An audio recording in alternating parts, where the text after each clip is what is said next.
కర్కాటకం రాశిచక్రంలో 4వ రాశి. ఇది కర్కాటక నక్షత్రంలో ముడిపడి ఉంటుంది. పునర్వసు నక్షత్రం 4వ పాదం, పుష్యమి నక్షత్రం 4 పాదాలు, ఆశ్లేష నక్షత్రం 4 పాదాలలో జన్మించిన వారు కర్కాటక రాశికి అవుతుంది. ఈ రాశి వారికి 2024వ సంవత్సరంలో ఎలా ఉండబోతుంది, ఏ రంగం వారికి బాగుంటుంది, ఏ రంగం వారికి అద్భుత ఫలితాలు ఉండబోతున్నాయి, గతంలో కంటే ఈ ఏడాది మెరుగుదల ఉంటుందా లేదా, ఎటువంటి లాభ నష్టాలు ఉంటాయో ఈ వీడియోలో తెలుసుకుందాం. కర్కాటకం వారికి 2024లో ఆదాయం 14, వ్యయం 2, రాజపూజ్యం 6, అవమానం 6గా ఉండనుంది. 2024లో కర్కాటక రాశి వారి గ్రహగతులను పరిశీలిస్తే మే 1వ తేదీ వరకు దశమ స్థానంలో గురుడు ఉంటున్నాడు. లాభస్థానం వృషభంలోకి ప్రవేశించి సంచరించడం జరుగుతుంది. భాగ్యస్థానంలో రాహువు, తృతీయ స్థానంలో కేతువు, అష్టమ స్థానంలో శని సంచరిస్తూ ప్రధానమైన ఫలితాలను నిర్దేశిస్తున్నాయి. ఈ సంవత్సరం గురు, శుక్ర, మౌఢ్యులను పరిశీలించినట్లయితే ప్రధానమైన ఫలితాలను నిర్దేశిస్తున్నాయి. గ్రహగతులను పరిశీలించినట్లయితే గురుగ్రహ సంచారం అనేది శుభాశుభ మిశ్రమ ఫలితాలు ఇస్తాయి. ఆర్థికపరమైన అంశాల్లో మంచి అభివృద్ధి ఉంటుంది. మీరు చేసే వృత్తి, ఉద్యోగ, వ్యాపారాల్లో సాధారణంగా ఉంటుంది. ఆర్థిక లావాదేవీలు సంతృప్తికరంగా ఉంటాయి. ఖర్చులు పెరుగుతాయి. ఖర్చులకు తగిన ఆదాయం అందుతుంది. తరచుగా పుణ్యక్షేత్ర సందర్శనలు చేస్తారు. శుభకార్యాల నిమిత్తం ప్రయాణాలు చేస్తారు. భోజనం, వస్త్రధారణ వంటి విషయాల్లో స్వేచ్ఛ ప్రవర్తన కలిగి ఉంటారు. ఉల్లాసవంతంగా విజ్ఞాన వినోద కార్యక్రమాల్లో కాలక్షేపం చేస్తారు. రుణములు అవసరం ప్రకారం అందుకుంటాయి. అదే రీతిగా మీరు తీర్చవలసిన రుణములు కూడా అనుకూలమే. సాంఘిక గౌరవ మర్యాదలు పెరుగుతాయి. వృత్తిరీత్యా వృద్ధి, గత సమస్యలు పరిష్కారమవుతాయి. సుఖజీవనం సాగిస్తారు. శ్రమ, ఒత్తిడి పెరుగుతాయి. అధికారులు బాగా ఉపయోగించుకుంటారు. గౌరవ మర్యాదలకు లోటుండదు. భవిష్యత్తుకు ఉపయోగపడగల పరిచయాలు వృద్ధి చెందుతాయి. వ్యాపారాల్లో పెద్దగా లాభాలు రాకపోవచ్చు, కానీ నష్టాలు వచ్చే అవకాశం మాత్రం లేదు. ఆదాయం నిలకడగా ఉంటుంది. కొందరు మిత్రులకు సహాయం చేయవలసిన అవసరం వస్తుంది. తండ్రి నుంచి ఆశించిన సహాయ సహకారాలు అందుతాయి. గృహ, వాహన యోగాలకు అవకాశం ఉంది.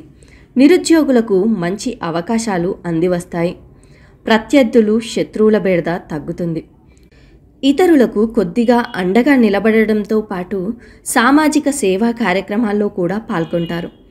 పుష్యమి నక్షత్రం వారికి యాక్టివిటీ ఎక్కువగా ఉంటుంది. ఆరోగ్యం పర్వాలేదు.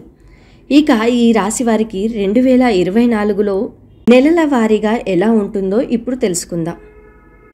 జనవరి నెల పరిస్థితి ఎలా ఉన్నా చాలా విషయాల్లో 15వ తేదీ వరకు బాగా ధైర్యంగా ఉంటారు. ఆ తర్వాత చిన్న చిన్న అధైర్య లక్షణాలు బయటపడతాయి. ఇతరులను నమ్మి ఏ పని చేయవద్దు. కుటుంబ సభ్యులకు చెప్పకుండా ఏ పని చేయవద్దు. ఎవరికి ఏ విధమైన హామీలు ఇవ్వొద్దు. కొత్త రుణాలు చేయొద్దు. 1-2 ముఖ్యమైన ఆర్థిక సమస్యల నుంచి చాలా వరకు బయటపడతారు. ప్రతి విషయంలోనూ కొద్దిగా ప్రణాళికాబద్ధంగా వ్యవహరించడం మంచిది. ఆదాయానికి లోటు ఉండదు. ఆరోగ్యంలో మీ మాటకు విలువ పెరుగుతుంది. వృత్తి, వ్యాపారాలు ఆశించిన స్థాయిలో ముందుకు వెళ్తాయి. ఫిబ్రవరి అంతా బాగున్నట్లుగా గోచరిస్తుంది, కానీ ఏవో తెలియని సమస్యలు వెంటాడే అవకాశం ఉంది. బంధుమిత్రుల రాకపోకలు అధికంగా ఉంటాయి. ఏ పని మీద దృష్టి సారించలేరు. భోజన, వస్త్రధారణ విషయాల్లో పరిస్థితులు మీ కోరికకు తగ్గట్లుగా ఉండవు. ఉద్యోగ భద్రతపై తెలియని భయం ఉంటుంది. ఉపయోగకరమైన పరిచయాలు ఏర్పడతాయి. స్నేహితులతో విందులో పాల్గొంటారు. స్థానచలనానికి, స్థల మార్పుకు అవకాశం ఉంది. ఆరోగ్యం విషయంలో జాగ్రత్తగా ఉండడం మంచిది. మార్చ్ కోర్టు గొడవలు ఉన్నవారు చాలా విచిత్రమైన సమస్యలను ఎదుర్కొంటారు. ప్రతి విషయంలో ధన సమస్య ఎదురవుతుంది. భాగస్వామ్య వ్యవహారాలు బాగా చికాకులు కలిగించేవిగా ఉంటాయి. అందరితోనూ విభేదాలు ఉంటాయి. వాహన అసౌకర్యం చాలా ఎక్కువగా ఉంటుంది. ఆరోగ్య పరిరక్షణ చాలా అవసరం. ఉద్యోగంలో అధికారుల ఆదరణ, ప్రోత్సాహం లభిస్తాయి. సహోద్యోగులతో సమస్యలు పరిష్కారమవుతాయి. వృత్తి వ్యాపారాలు ఆశాజనకంగా ఉంటాయి. ఏప్రిల్ నెల. ప్రతి పని ఆలస్యంగా పూర్తవుతుంది. కోపం నియంత్రించుకోవాలి. ఆరోగ్యం పట్ల జాగ్రత్తలు అవసరం. ఆదాయ వ్యయాలకు పొంతన ఉండదు. ప్రతి విషయంలోనూ సమయ పాలన చేయలేని స్థితి ఉంటుంది. రుణ చికాకులు ఉంటాయి. అనేక మార్గాల నుంచి ఆదాయం అందుతుంది. ఇష్టమైన బంధువులతో కాలక్షేపం చేస్తారు. ఇష్టమైన ఆలయాలను సందర్శిస్తారు. ఆధ్యాత్మిక సేవా కార్యక్రమాల్లో పాల్గొంటారు. పిల్లల చదువుల్లో పురోగతి చెందుతారు. సంతాన యోగానికి సంబంధించి శుభవార్త వినే అవకాశం ఉంది. నిరుద్యోగులకు మంచి ఆఫర్లు అందివస్తాయి. మే నెల జాగ్రత్తగా ఉండవలసిన కాలం. ఆర్థిక వ్యవహారాలు సక్రమంగా జరుగును. ఈ నెల ద్వితీయార్థం అనుకూలం. దైనందిన కార్యక్రమాలు అస్తవ్యస్తంగా నడుస్తాయి. ఉద్యోగులకు తోటివారి సహకారం బాగుంటుంది. ఆర్థికంగా నెలాఖరులో అనుకూలం. కుటుంబ విషయాలు అనుకూలంగా ఉంటాయి. అనుకోకుండా ఒక ముఖ్యమైన ఆర్థిక సమస్య నుంచి విముక్తి లభిస్తుంది. పెళ్లి సంబంధాలకు సంబంధించి బంధువుల నుంచి శుభవార్త అందుతుంది. ఆర్థిక పరిస్థితి మెరుగుపడుతుంది. జూన్ నెల సరైన సమయానికి అన్న వస్త్రాలు కూడా సమకూరని స్థితి ఉంటుంది. ప్రతి విషయంలోనూ శ్రమ ఎక్కువ. వ్యవహార భయం వెంబడిస్తుంది. బంధుమిత్రుల రాకపోకలు అధికమవుతాయి. సంఘంలో గౌరవ మర్యాదలు పెరుగుతాయి. ధనం వెసులుబాటు బాగుంటుంది. విద్యార్థులకు, రైతులకు అనుకూలత తక్కువ. మిత్రులకు అండగా నిలబడతారు. వృత్తి వ్యాపారాల్లో సజావుగా సాగిపోతాయి. ఉద్యోగంలో బరువు బాధ్యతలు పెరిగే అవకాశం ఉంది. పిల్లల ఆరోగ్య విషయంలో తప్పనిసరిగా శ్రద్ధ తీసుకోవాలి. 1-2 వ్యక్తిగత సమస్యలు అప్రయత్నంగా పరిష్కారం అవుతాయి. ఆరోగ్యం పర్వాలేదు. జూలై నెల చక్కటి కాలం. పనులు చక్కగా పూర్తవుతాయి. చివర్లో కొంచెం చికాకులు ఎదురైనా మొత్తం మీద పనులు వేగంగా, సానుకూలంగా పూర్తి కాగలవు. సమయం వృధా చేయకుండా ముందుకు వెళ్ళండి. అనవసర ఆందోళనలు వద్దని సూచన.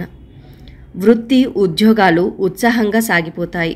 వ్యాపారాలు అంచనాలకు మించి లాభాలు ఆర్జిస్తారు. వ్యక్తిగత సమస్య ఒకటి పరిష్కారం అవుతుంది. సమాజంలో గౌరవాభిమానాలు పెరుగుతాయి. పలుకుబడి కలిగిన వ్యక్తులతో పరిచయాలు ఏర్పడతాయి. ఆగస్టు నెల మనశ్శాంతిగా ఉంటారు. కోరికలకు తగిన విధంగా ప్రవర్తించుకునే అవకాశాలు ఉన్న కాలం. అన్నింటా విజయం సాధిస్తారు. ప్రత్యేకంగా గత సమస్యలకు ఈ నెలలో పరిష్కార మార్గాలు లభిస్తాయి. అయితే భాగస్వామ్య వ్యవహారాల్లో జాగ్రత్తలు అవసరం. ఆదాయం అనుకూలంగా ఉంటుంది. ఆరోగ్యం నిలకడగా ఉంటుంది. కుటుంబ పెద్దల ఆరోగ్య విషయంలో మాత్రం శ్రద్ధ తీసుకోవాలి. దూర ప్రాంతాల్లో ఉన్న పిల్లల నుంచి ఆశించిన శుభవార్తలు వినడం జరుగుతుంది. సెప్టెంబర్ నెల 15వ తేదీ వరకు తెలివి, ఓర్పు ప్రదర్శనతోనూ ఆ తదుపరి ధైర్యంతోనూ పనులు సానుకూలం చేసుకుంటారు. సమస్యలను ముందుగా గుర్తిస్తారు. 15వ తేదీ తర్వాత కొత్త ప్రయోగాలు చేయకండి. వృత్తి విషయాల్లో కింది వారి సహకారం సరిగా ఉండదు, కానీ అధికారులు బాగా సహకరిస్తారు. కుటుంబ సౌఖ్యం బాగుంటుంది. అక్టోబర్ నెల అవకాశం, కోరిక ఉంటే స్థానచలన ప్రయత్నాలు ఈ నెల 15వ తేదీ నుండి చేయండి. శని దోషాలతో పాటు అనుకూలించే గ్రహాల ప్రభావం వల్ల ఈ నెల మిశ్రమ ఫలితాలు ఉంటాయి. ప్రధానంగా క్రమంగా కుటుంబ ఆర్థిక సమస్యలు నెమ్మదిగా సద్దుమణిగే అవకాశం ఉన్నాయి. వ్యక్తిగత సమస్యల పరిష్కారం మీద దృష్టి పెడతారు. ఆధ్యాత్మిక చింతన పెరుగుతుంది. దైవ కార్యాల్లో పాల్గొంటారు. శుభకార్యాల మీద బాగా ఖర్చు చేయడం జరుగుతుంది. ఇంటా బయట అనుకూల వాతావరణం ఉంటుంది. వృత్తి వ్యాపారాల్లో ఆర్థిక లాభాలు పెరుగుతాయి. ఉద్యోగంలో ప్రత్యేక బాధ్యతలు స్వీకరించాల్సి వస్తుంది. నవంబర్ నెల 13వ తేదీ నుంచి పనులు వేగంగా సాగుతాయి. శని దోషం ఉన్నప్పటికీ మిగిలిన గ్రహచారం అనుకూలంగా ఉన్నందున పనులు వేగంగా సాగుతాయి. కుటుంబ వ్యవహారాల్లో ఆసక్తికర అంశాలు ఉంటాయి. ఉద్యోగ వ్యాపారాల్లో అంతా సానుకూల వాతావరణమే ఉంటుంది. మొత్తం మీద ఈ నెల అంతా మంచి కాలమే. డిసెంబర్ పనులు ఆలస్యమైన ఇబ్బంది లేకుండా సాగుతాయి. తెలివిగా ప్రతి పనిలోనూ లబ్ధి పొందుతారు. 15వ తేదీ నుండి రవి అనుకూలత వల్ల ధైర్యంగా ఉంటారు. స్నేహితులతో జాగ్రత్త వహించాలి. ప్రయత్నం చేసిన ప్రతి పనిలోనూ ఏదో ఒక రూపంలో లాభమే ఉంటుంది. స్థిరాస్తి వివాదం పరిష్కారమయ్యే అవకాశం ఉంది. కుటుంబ సభ్యులతో కలిసి విందు వినోదాల్లో పాల్గొంటారు. ఆరోగ్యం చాలా వరకు అనుకూలంగా ఉంటుంది. మంచి ఫలితాల కోసం సూర్య నమస్కారాలు ప్రతిరోజు చేయండి. మీకు ఉన్న ఆరోగ్య సమస్యలు, ఆర్థిక సమస్యలు తొలగిపోతాయి. ఈ వీడియో కనుక మీకు నచ్చినట్లయితే లైక్ చేయండి, షేర్ చేయండి. మరిన్ని ఆధ్యాత్మిక విషయాల కోసం మా ఛానల్ని సబ్స్క్రైబ్ చేసుకోండి.